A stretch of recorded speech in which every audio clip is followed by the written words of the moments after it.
Today we are happy to welcome all the faces from all our counties in Kenya to discuss the issues that we have ahead of us, the issues of making new law for the seed sector.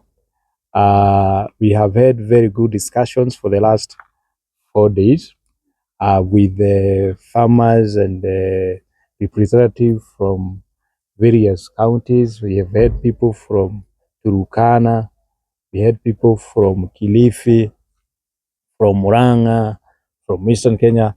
Everyone has been here, and I am very surprised that there is very good level of awareness and knowledge on what is a problem in our seed laws among the farmers. And today and the last 2 days also, we were discussing how to effectively engage in the law making process, because currently the government has find it wise to integrate farmer managed seed system in our law that regulates the seed sector. And we are very happy about that. And we are also very happy that the judgment that found some of the provisions of the Seed and Plant Varieties Act unconstitutional last year, 27 November. Some of the comments that were made by the High Court are being integrated in the new act so that we are able to comply with our constitution, and we are able to make sure that farmers can have their right to ownership of their seeds, to the utilization of their seeds, and the farmers can also be able to be protected in a way that chances of biopiracy should not happen. And in case anybody is able to use genetic materials from Kenya, they are able to share benefits with the people who have been conserving the genetic resources. And these are the issues that we have been discussing. And we're happy with the support that we have also received from the government. We are happy that even government people have been here also to explain the laws. And we are looking forward to the next process, the next procedure in making this law that would involve public participation, parliamentary process, and we also calling upon our members of parliament, when the law comes for the discussion at the parliament, they're able to support farmer sides, and we are also calling upon everyone in Kenya to make sure to know that what we are doing is integrating farmers in the seed sector so that they can also share benefit that is associated with a lot of business that is there in the seed sector. And we also see this as an opportunity for even small seed traders, the community seed banks in Kenya, to get involved in the seed business so that they can also get some of the revenue.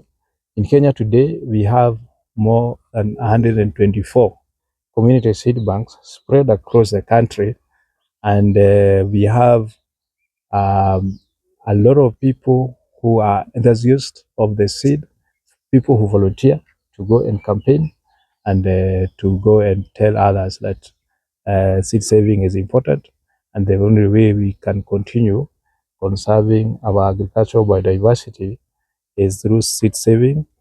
As seed savers, we have done some research and we have seen that we are also losing our agricultural biodiversity at a very high rate. We have lost just in 10 villages that we have checked. We have lost over, for the last 20 years, we have lost over 30 traditional varieties, which is caused by the lack of use, and also it was also caused by the criminalization of our seed system, like farmer seed system. And we're happy that now that is being addressed in the future we are not going to lose more. And we are happy that integration of farmer managed seed system in the law means that farmers who live very far from the shops in the villages don't have to travel thousands, or not thousands, but they don't have to pay a lot of money to travel long distances to go and access seeds. You will be surprised that for instance, for some crops like potatoes, even if you want to provide those seeds through the market, the certified potato seeds is only 4%. And because of lack of knowledge on how to save seeds for potato in Kenya, we have a situation where our crop, our potato farming has been deteriorating. And this is a call upon even the government to intervene and make sure that the farmers who produce potatoes also have knowledge on production of clean seed potatoes, so that we can control the diseases that are associated with the spreading of the diseases. So integration of farmer managed seeds in our law, it means we can be more food secure as a country. It means we can also conserve our agricultural biodiversity to stop losing what we have been having.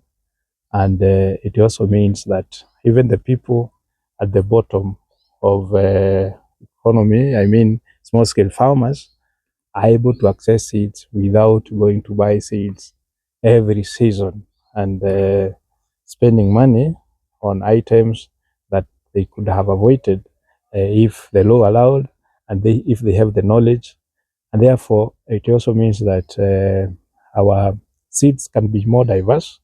And if seeds are more diverse, it also means that we are able to confront climate change by having the resilient varieties which are able to grow in each and every environment that we find ourselves in as a result of climate change. Thank you. My name is Nyamongo Desterio. I work with the Genetic Resources Research Institute, one of the 17 semi-autonomous institutes of the Kenya Agricultural and Livestock Research Organization. Our mandate is to conserve the genetic diversity, particularly Kenya's genetic diversity, and the indigenous seed is part of that resource. Not just conserving, but also promoting its utilization for purposes of impacting agricultural production resilience in the face of climate change.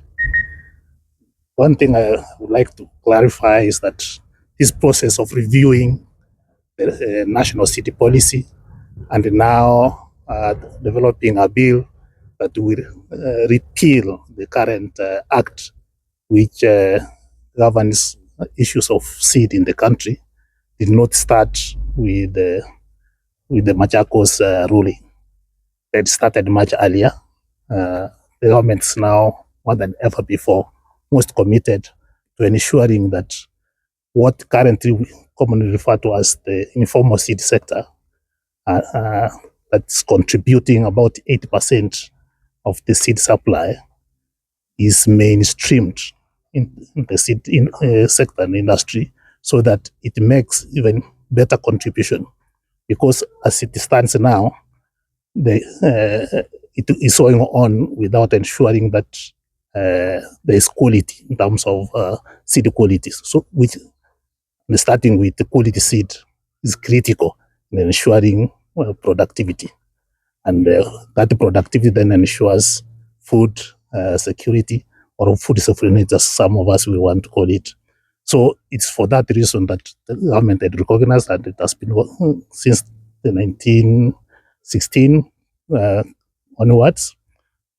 We have developed, as a team, we have developed the revised national seed policy, which recognizes the role of what is currently referred as to the informal seed sector, and that's what is informing the current reviewing of the Seed and Plant Varieties Act. And we are committed to ensuring that that is brought to its effective conclusion, so that you have a seed industry that is vibrant. You are not trying to bring out what's already working. For the two elements of the revised seed and the Plant Varieties Act should be viewed as being complementary to each other. There are those species, crop species, where the current commercial industry may not be interested in because of the nature of that seed.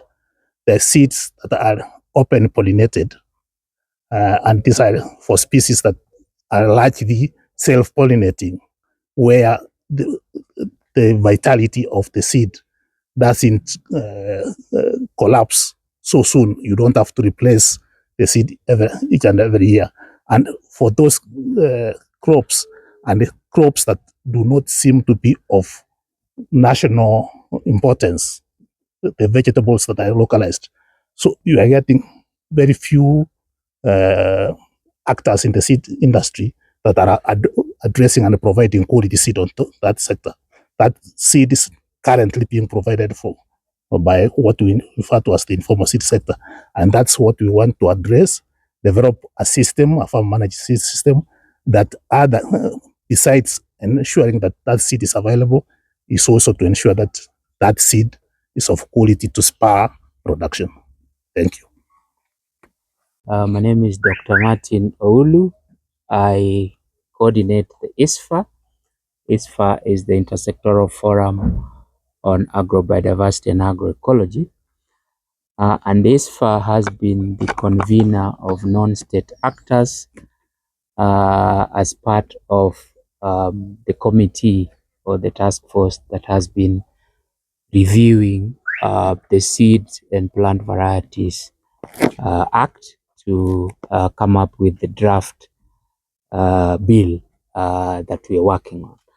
And I think I must start by first thanking the government, the Ministry of Agriculture, for recognizing the need to review the Seeds and Plant Varieties Act and integrate strongly the aspect of indigenous seeds or informal seed systems, as it's sometimes called, but we tend to or want to refer to it as farmer managed seed systems.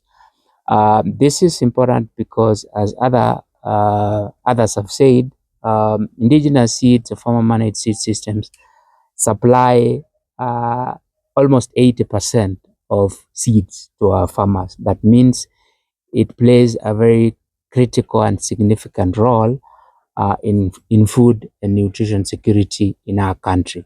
And therefore, the government recognizing and attempting to integrate farmer managed seed systems in our seed laws is commendable.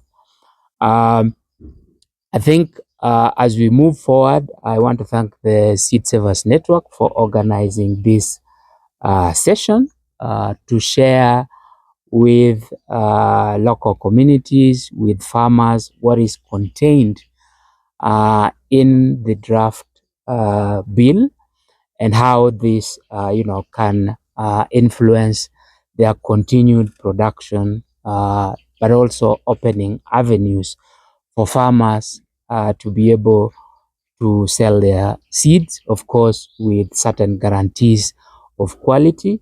And this is, I think, a very good opportunity for farmers to benefit from their resource. Indigenous seeds is a resource that is God-given to farmers, and they have a right to be able to benefit from those resources. As we move forward, I think my message to all of us is that we need to rally behind farmer managed seed systems.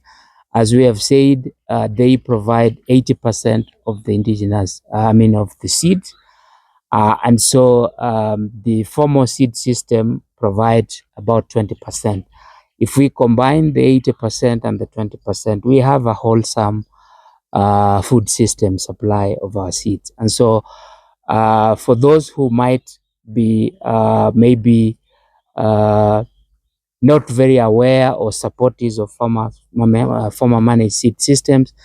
I think the draft that we are working on is making sure that we have guarantees of quality even for those indigenous seeds, as to ensure that we protect our farmers, that they are able to access seeds of certain quality. This is quality assured through indigenous processes that have been with us and which our farmers know and have been using. And I think through this, collectively, we will be able to strengthen our seed systems and ensure that our food and nutrition security is ensured. I think that is the message that I want to share, that as this draft goes out for public participation, let's have all our leaders, our parliamentarians in the National Assembly and in the Senate and in the counties strongly support this bill. And also because we sort of now have a gap created by the court case. And I think this is a very good opportunity for us to close that gap, to ensure that our seeds are secured, that we have laws and regulations that protect all our seeds, whether formal seeds, but also the informal farmer managed seed system. So my message is, let's all work together, because at the end of the day, whether it's formal or informal seed systems, farmer managed seed systems, they all work in complementarity to support food and nutrition security. So thank you very much.